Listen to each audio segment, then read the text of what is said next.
कृष्णा कृष्णा हरे हरे हरे राम राम राम। आज हम श्रीमद् भागवतम के स्कंध 4 का पेज 76 पढ़ेंगे। चूंकि मैं निर्मल चित्त से सदैव भगवान वसुदेव को प्रणाम करता हूँ, मैं सहज ही उन सब प्राणियों का सम्मान करता हूँ जिनके शरीर में वे निवास करते हैं। मेरे प्रिय पत्नी, मेरे प्रति द्वेष के कारण तुम्हारे पिता तुम्हारा अपमान करेंगे, परंतु यदि फिर भी तुम जाना चाहती हो तो मैं तुम्हें चेतावनी दूंगा कि तुम्हारी जैसी सम्माननीय स्त्री के लिए किसी प्रियजन द्वारा अपमान मृत्यु के समान है। यह कहकर भगवान शिव शांत हो गए। अनिर्णय के बीच झूलती सती अशांत मन से चहलकदमी करने लगी। वे अपने संबंधियों से मिलने के लिए आतुर थी, परंतु साथ ही अपने पति की चेतावनी सुनकर भयभीत भी थी। पति द्वारा अस्वीकृति दिए जाने पर उसका मन व्यथित था। चिंतित व्यवस्था में वह कांपने लगी और उसकी आंखों में आंसू टपकने लगे। इतना ही नहीं, उद्विग्न होने के कारण वे अपने पति को ऐसी कठोर दृष्टि से देखने लगी मानो उन्हें जलाकर भस्म कर देगी। सती की दुर्बलता के कारण उसकी बुद्धि भ्रष्ट हो गई। खिन्न अवस्था में उसकी सांसें तीव्र होने लगी और वह शीघ्रता से अपने पिता के घर की ओर निकल पड़ी। सती को जाते देख शिवजी के मणिमान आदि शिष्य सहस्रों यक्षों के साथ तत्परता से सती के पीछे हो लिए। शिवजी के लिए अपने प्राणों की बलि देने के लिए भी तैयार थे। वे जानते थे कि शिवजी नहीं चाहते कि सती अकेली घर से बाहर जाए। उन्होंने उसे नंदी पर बिठाया और उसके हाथों में उसका पालतू पक्षी दे दिया।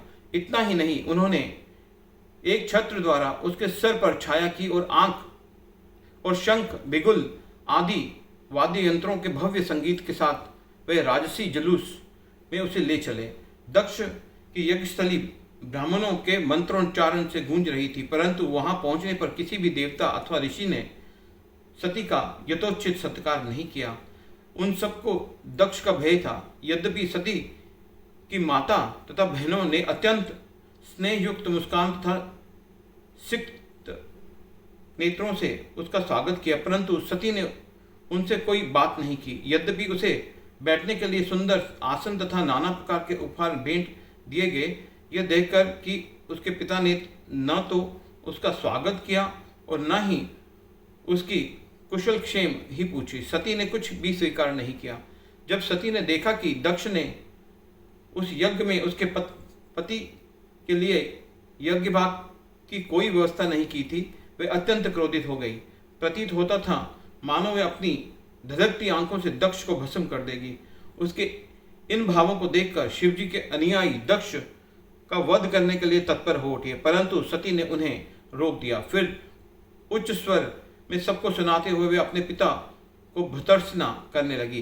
भगवान शिव आदि देव हैं और द्वेष मुक्त होने के कारण वे सबके प्रिय हैं। पिताजी, केवल आप ही हैं जो उनसे इतनी ईर्ष्या करते हैं। आपका एकमात्र कार्य दूसरों में दोष ढूंढना है, जबकि शिवजी दूसरों के सद्गुण को बढ़ चढ़ाकर देखते हैं। परंतु इसमें कोई आश्चर्य नहीं कि जिस व्यक्ति ने अपने इस जड़ शरीर को ही अपना सर्वस्व मान लिया है, वह महान आत्माओं का उपहास उड़ाए।